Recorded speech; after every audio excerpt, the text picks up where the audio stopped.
Recently, the current president of the United States, Donald Trump, has said that he is willing to send airstrikes and put boots on the ground in order to stop the record number of killings of Christians in Nigeria.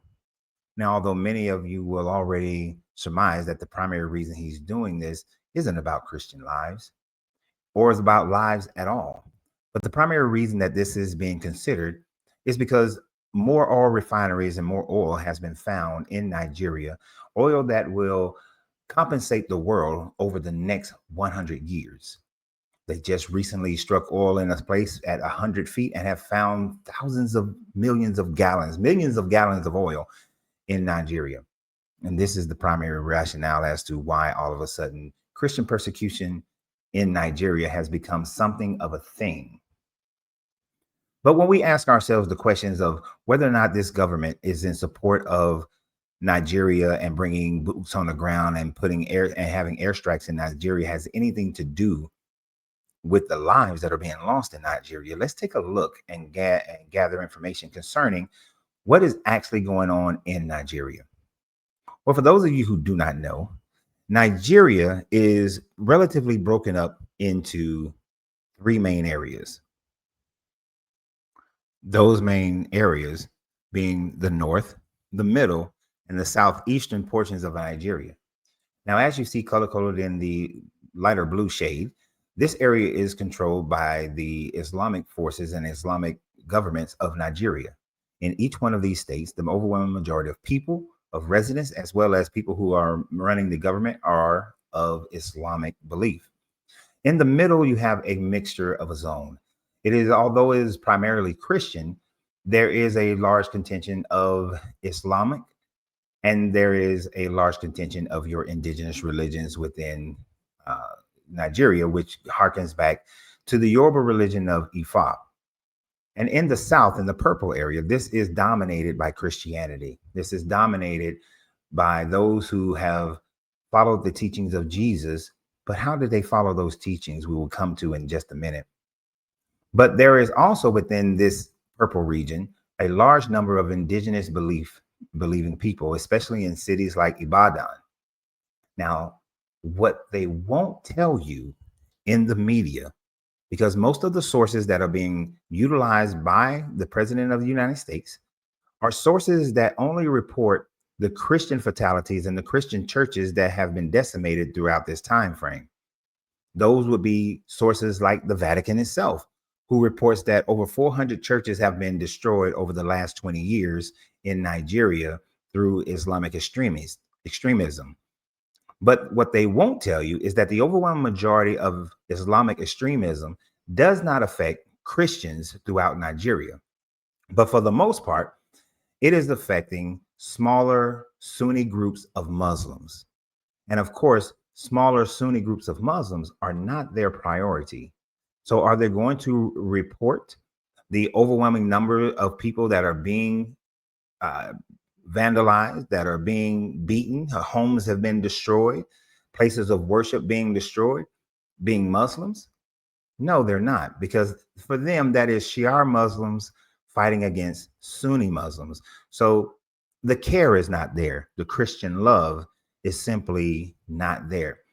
So in this so-called fight for the lives of Christians, the fight truly should be for the lives of all people, but the focus has been primarily on the Sunni Muslims. Now, before we get into a deeper understanding of this combat here in Nigeria, one of the things that we have to look at and understand is that Nigeria has an uncommon type of growth of Christianity in it than most other African nations experienced. In order for us to understand that, we must first now look at the history of Nigeria and how Nigeria became dominant by Christianity and Islam. So when we look at the history of Nigeria, what we see is that this area of land was originally being ruled religiously by those of the Yoruba and Igbo clans. Those tribes were at war with each other in the 1500s CE. And while they were at war with each other, they were broken up into multiple different kingdoms. These kingdoms originally, when approached by the Portuguese, engaged in the transatlantic slave trade, by whomever kingdom defeated the other kingdom would sell those slaves in, so sell those POWs into slavery.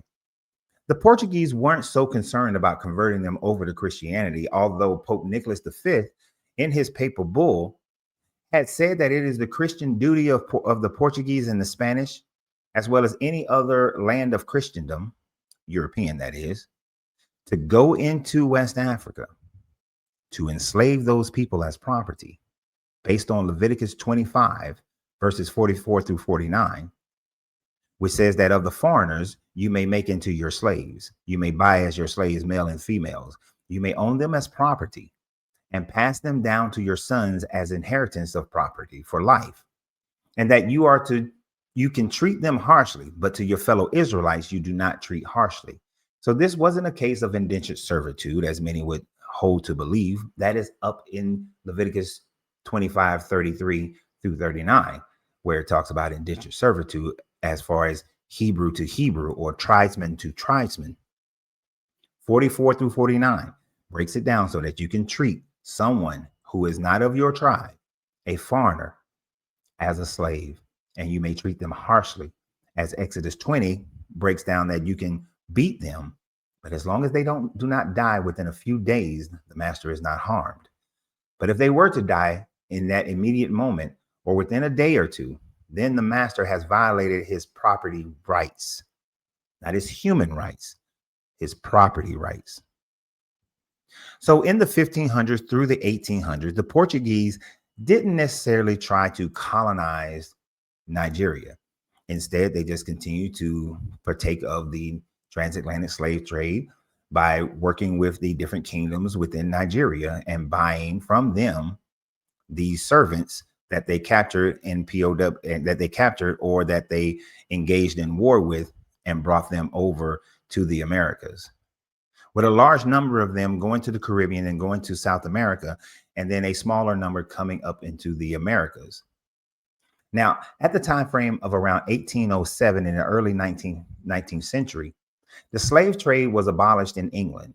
England had begun to make inroads into Nigeria for economic purposes. And through those economic purposes, they saw the failure of being able to convert Nigeria into a Christian nation. You see, the Portuguese tried. They sent missionaries. But Christianity was not welcomed as they expected it to be in Nigeria during that time frame. Most tribal leaders scoffed at the idea of worshiping a god that was not of their ancestry. So Christianity never took root during that time frame. Well, in 1807, when the British started to trade within Africa and commercial trades began to go into the inlands of Nigeria, and I said Africa, but I meant Nigeria, and the economic companies, the civilian companies started going deeper into Nigeria, they seemed to have a problem. And that problem was that the local people would not convert over to Christianity. And although other Christian missionaries had tried and made attempts to enter into Nigeria from the British Crown, many were unsuccessful as the people held strong to their own personal beliefs.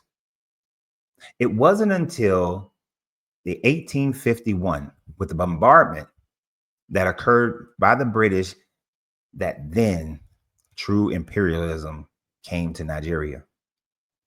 And when that true imperialism came to Nigeria, the British had trained other former slaves in places like Sierra Leone. They sent those slaves to Nigeria and they backed them not only with the military, but they also backed them with education and healthcare. They sent missions and built missions. They sent missionaries and built missions in order to support the claims of these freed slaves. Now, understand, what were these freed slaves following? They were following Christianity. Why were they following Christianity? Because the previous papal bull said that you are to force your enslaved population into Christianity. So these slaves for over 300 years had been forced into Christianity, taught Christianity from the teat of their mother. And this was forced on them because they were enslaved, not because they were evangelized. And so after 300 years of generational indoctrination, these slaves these former Sierra Leone slaves were coming into Nigeria to speak to the people, to teach them Christianity. And what they held in their hand was like the stranger danger of, I got some candy in my pocket, was Christianity, was healthcare, was education. These things that would bring a better life to the population is what they brought with them. Now, where would they have learned that from?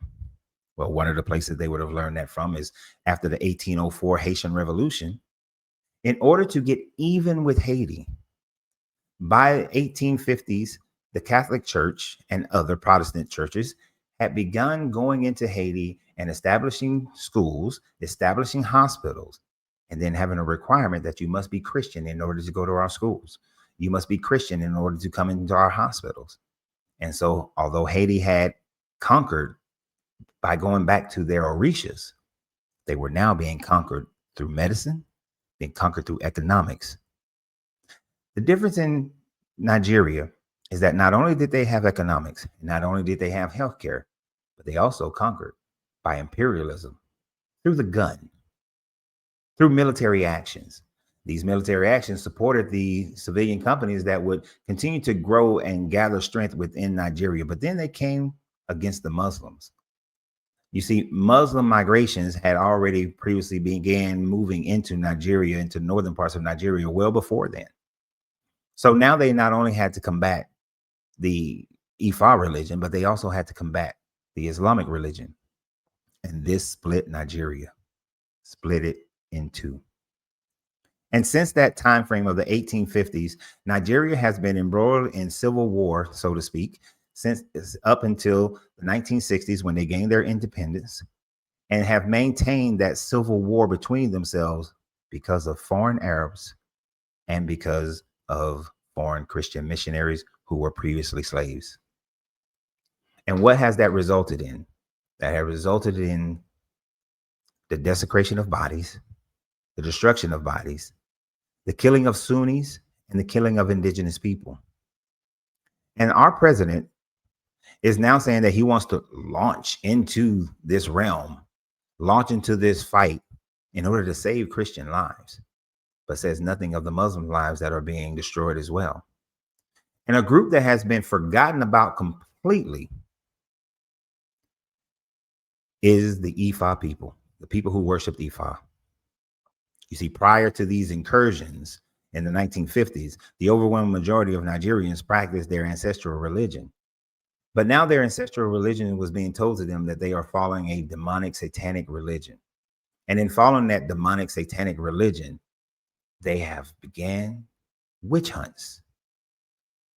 The president will not say anything about this, because what it has demonstrated is just as medieval Europe up until the 19th century participated in witch hunts of any person that they declared to be a heretic or that practiced any other form of religion outside of Christianity, that these people were witches. And oftentimes these so-called crimes were crimes that we would look upon today and think, well, that's ridiculous, because a person went out into the woods and they picked plants and made medicine. That is not a crime. Because they had a black cat, that is not a crime. But in today's world, we know that those things are natural processes. But is it so in Nigeria? Well, not so much. Because in Nigeria, the other group that is being that Christians are persecuting are those who practice Ifa. Even to the point where they have billboards up that says that witches must die. This is the mindset of Christians in Nigeria, that anyone who is practicing Ifa, who worship Mama Wata or Oshun or Ogun, those who worship Shango, Eshu, that you are worshiping a demon and you are practicing witchcraft. So therefore, you must die, according to Nigerian Christians. Now, some of these stories that are being reported from places like The Guardian are saying that children are being targeted in these Nigerian witch hunts. That when they see children who are practicing their ancestral religion, or they are simply just living their lives and someone wants to make a claim against them, they are declared a witch.